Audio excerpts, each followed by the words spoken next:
antes de iniciarmos a parte mais importante, presta muita atenção. Por que eu abri esses 2 capítulos? Todos vocês, jovens, não obreiros, obreiros, pastores, a todos nós, isso é muito importante. Se você não tiver conhecimento disso que eu vou falar, é melhor você deixar o seu ministério. E é melhor você nem se atrever a sonhar em ser um obreiro. Porque nós precisamos nós estamos chegando num ponto que a igreja precisa parar de brincar com o altar. Antes que Deus perca a paciência e fulmine a todos nós. E agora eu não estou brincando. Nós precisamos entender o que é ser um sacerdote e um ministro. Nós precisamos entender e parar com esse oba-oba. Parar de humanizar a Deus. Quando ele diz assim: não usareis o nome do teu Deus em vão. É exatamente o que nós estamos fazendo.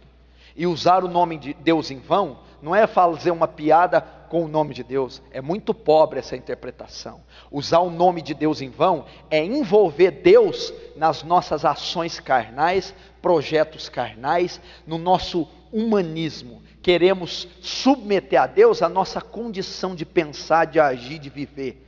Não, meu irmão. O relacionamento de Deus e o homem é um só. Tira as sandálias dos teus pés, porque a terra que você pisa é santa. Foi assim que ele se dirigiu a Moisés. Moisés não conseguiu, não se atreveu a olhar para Deus, temia olhar para o Senhor. Não é isso que nós estamos fazendo, não.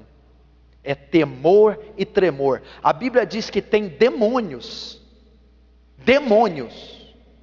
que têm postura diante de Deus melhor do que nós, porque os demônios creem que há um Deus só, e temem e tremem. E tem cristão que não teme nem treme diante de Deus. Você tem que entender isso aqui, porque no final das contas, nós não vamos parar num julgamento de galardão, tá? E vamos ver o que vai ser meu galardão. Talvez o seu julgamento seja o da condenação.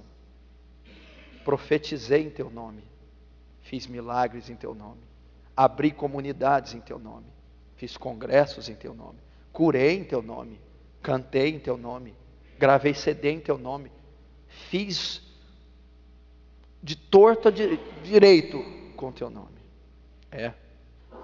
Você fez, mas eu não te conheço. Aparta de mim, vós que praticais a iniquidade. Isso é muito sério.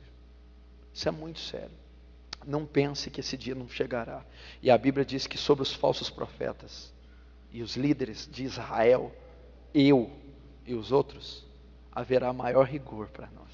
Haverá maior condenação se brincarmos com o Senhor. Então, meu filho, eu acho que você deveria pensar bastante antes de integrar no ministério. Você já viu a responsabilidade de você assumir a vice-presidência de uma Vale do Rio Doce, de uma Coca-Cola, de uma Tramontina, de uma Philips? Se assumisse a presidência ou a vice de uma reitoria, de uma grande universidade, seria uma tremenda responsabilidade. Mas nenhuma responsabilidade compare-se à responsabilidade do sacerdócio cristão. Porque enquanto todos esses cargos de altíssima importância lidam com algo terreno, você, simples obreiro, está lidando com almas eternas, que não têm preço, que não se limitam a este século.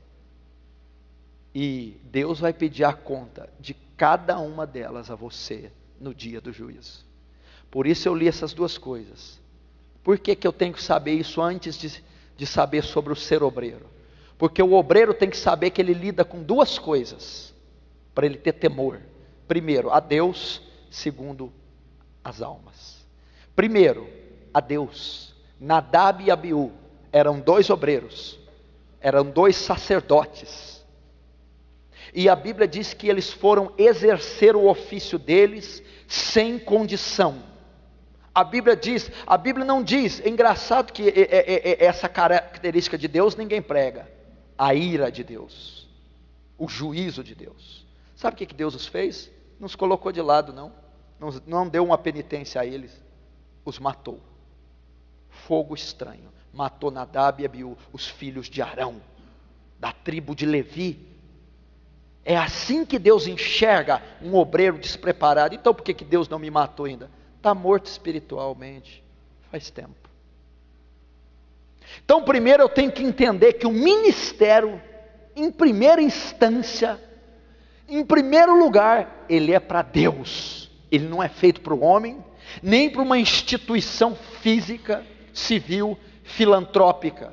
É feito para o céu, é feito para o eterno, é feito para aquele que escreveu as leis em rochas, é feito para aquele que criou os céus e a terra com o sopro da sua boca, é feito com aquele que é alicerçado em juízo e justiça, é a base do seu trono, o Salmo descreve. É aquele que está num trono de glória. Define para mim a natureza do que é glória. Traz uma definição para mim do que é glória. Deus é um Deus feito de glória, não há definição. Deus é santo, significa ímpar, separado, justo, totalmente envolvido em outra esfera, infinitamente superior à sua. Então, em primeiro lugar, o ministério é exercido a Deus.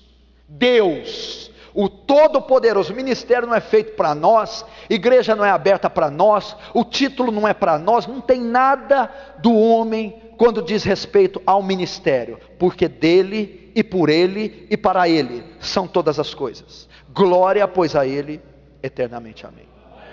Então, é para ele, não é para mim, não é para você. O púlpito não é uma vitrine, não é uma exibição do seu talento vocal, musical, teológico, escatológico.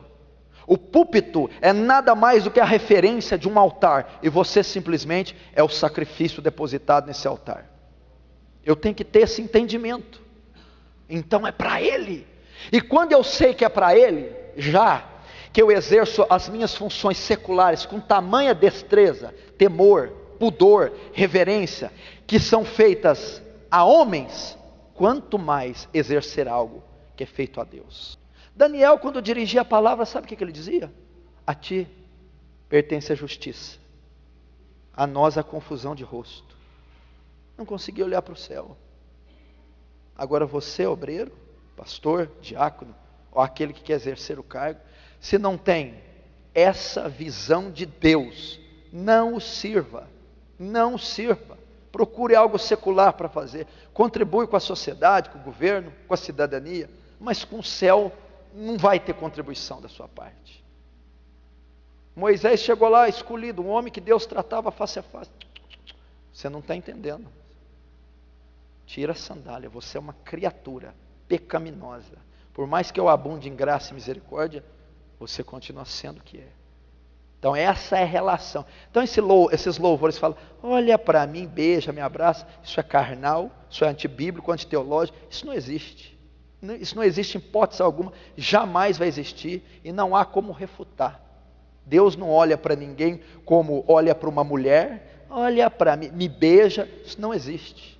Me abraça, quero sentir seu cheiro, colocar seus sapatos. Que conversa é essa? Que conversa é essa? Moisés não colocou os sapatos dele, não beijou ele. Que conversa é essa? Você já ouviu dizer que quem manda para o inferno não é Satanás? Não temeis quem mata o corpo. Antes, vou dizer a quem devais temer. Temei antes aquele que tem poder de fazer a alma perecer no inferno. É Deus que envia ao inferno. Você acha que o diabo vai mandar no inferno? Você acha que o diabo tem alguma coisa? O inferno foi criado para ele, para o suplício e a ira ser lançada sobre ele. Então o diabo está no mesmo âmbito dos sofredores. Sabe por que o inferno é terrível? Porque a ira do cordeiro será despejada nele. Apocalipse 14 diz que o inferno é terrível porque o cordeiro estará lá. Já parou para pensar? É a ira de Deus que vai ser despejada, não é Satanás. Então Deus se ira. Deus ama, odeia o pecado, mas ama o pecador. Deus odeia o pecado e odeia o pecador também, porque ele mata o pecador. Cuidado com isso. Isso aí interpretação neopentecostal, contemporânea, triunfalista. Nós devemos entender a mente de Deus.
Cuidado.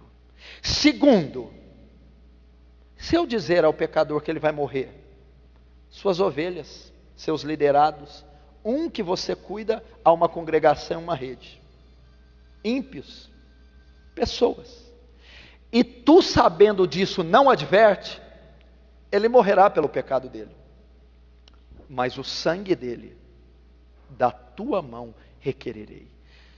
O que eu aprendo aqui, antes de ser um obreiro? Primeiro, temor a um Deus terrível. De amor? Sim. De misericórdia e graça? Sim. Mas de justiça e juízo. Segundo, eu estou trabalhando, não é com porcos, galinhas, automóveis, televisores, terrenos, condomínios. Eu estou trabalhando com criaturas eternas. Você já parou para pensar que você é um ser eterno? Você já parou para pensar que as pessoas que estão passando ali na rua, que eu vi agora, são eternas? Que os africanos são eternos, indianos são eternos, que todo ser desde Adão é eterno? O que significa? Você só tem um corpo mortal. A sua alma jamais se desfará, é eterna. E as pessoas às quais você vai lidar são eternas, ok? Então, quando você canta para almas eternas, prega para almas eternas, aconselha, discipula, visita, evangeliza, faz qualquer coisa, toca o instrumento, almas eternas. E dependendo do seu descuido com as tais, você não vai perder elas por um acidente de trânsito, por um infarto ou um derrame.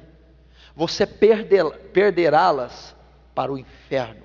E elas estarão por culpa sua, não por 1 milhão de anos, não por 10 milhões, não por 100 milhões, não por 1 bilhão de anos, nem 1 trilhão, nem 1 zilhão.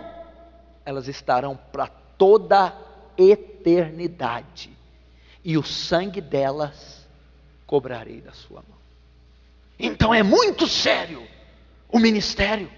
São almas eternas que nunca se desfarão. Então olha o cuidado que eu devo ter antes de exercer, ou se eu estou exercendo um ministério. Quantas que já passaram na nossa mão e já morreram? Quantas que já morreram sem Cristo? Quantas que se perderam por negligência, omissão, incompetência, responsabilidade nossa, e se morrerem nesse instante que estão lá servindo ao mundo e ao inferno, nós seremos os culpados.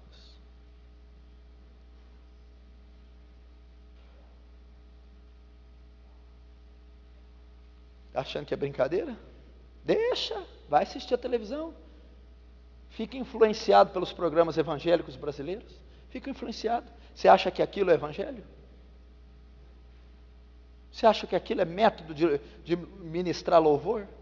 método de compor um louvor, método de ser um instrumentista, um pastor, uma campanha, uma cruzada é daquele jeito. Aquilo está ligado a marketing, merchandising, política, parlamento, maçonaria, popularidade, ramificação da placa.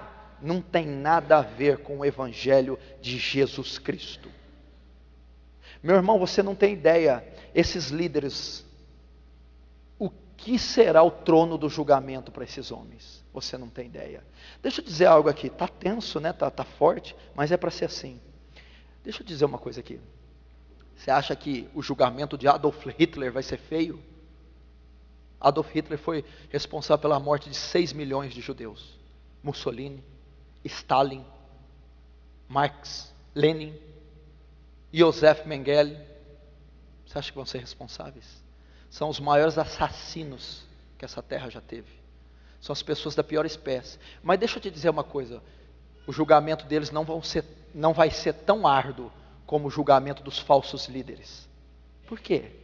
Porque esses aí só mataram corpos. Creio que Hitler levou muito judeu para o céu.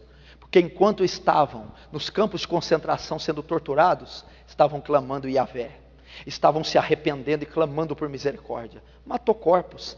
Então esses falsos líderes, enquanto Hitler matou milhões de corpos, esses aí estão matando milhões de almas. E aí? Ensinando um falso evangelho, uma falsa doutrina, um fogo estranho. Não queira, meu irmão, sonhar como vai ser o dia do julgamento para esses leões de chácara, para esses falsos obreiros e falsos apóstolos, porque eles vão dar conta de cada alma. Porque a Bíblia diz assim: ai daquele que fizer um só desses pequeninos se desviar do caminho. Seria melhor que amarrasse uma pedra com uma corda no pescoço e lançado no fundo do mar. A palavra do Senhor diz isso. E eu tenho que ter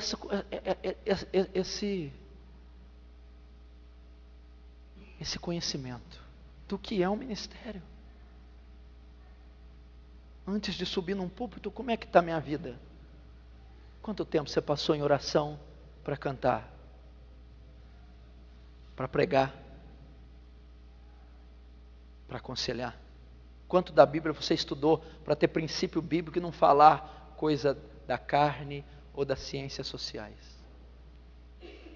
Como é que é? Passou a semana inteira vendo novela, TV, internet, paquerando, passando a mão. E depois foi louvar, ministrar, pregar, cantar. É o ministério de Nadab e Abiú. É o ministério de Nadab e Abiú. Olha a responsabilidade. E nós não podemos ser demais maduros para dizer: isso aí eu tenho ouvido desde que nasci. Talvez nunca ouviu desde que nasceu. Nós temos que ser inocentes, sinceros e puros como crianças. Porque eu tenho pregado o Brasil todo, tenho vivido um evangelho na medida do possível, verdadeiro. Mas toda vez que eu sou advertido pela palavra ou por um homem de Deus, eu me curvo e me dobro e reconheço a minha falha, seja quem for. Aí está a nobreza de um homem de Deus. Não está em dizer que sabe tudo, e sim de reconhecer quando não sabe, quando não tem condição, quando está em falta com Deus. Quando diz: tenho que rever minha vida, porque o meu ministério até hoje pode ter sido feno, palha, restolho, vai queimar pelo fogo. Não é pedra preciosa, não é ouro, está edificado sobre a areia. Porque não adianta você ter quantidade e você não ter qualidade. Então é preferível ter uma igreja com 1000, só com um salvo, ou uma igreja com 10 e 10 salvos? No final das contas, a igreja de 10 prevaleceu sobre a de 1000, porque tinha um pastorzinho humilde, apto, na frente dos 10. É isso que é importante. Quem te disse que Deus está ligado a números? Quem te disse que Deus está ligado a números? A Bíblia diz assim, escuta esse versículo. Ainda que Israel seja como a areia do mar, só o remanescente será salvo. Ele não está ligado a números. Pare com a numerolatria. Eu preciso crescer, eu preciso. E essa numerolatria tem acabado com a igreja brasileira, porque todo mundo quer crescer, e estão como um rolo compressor passando por cima dos princípios bíblicos e teológicos.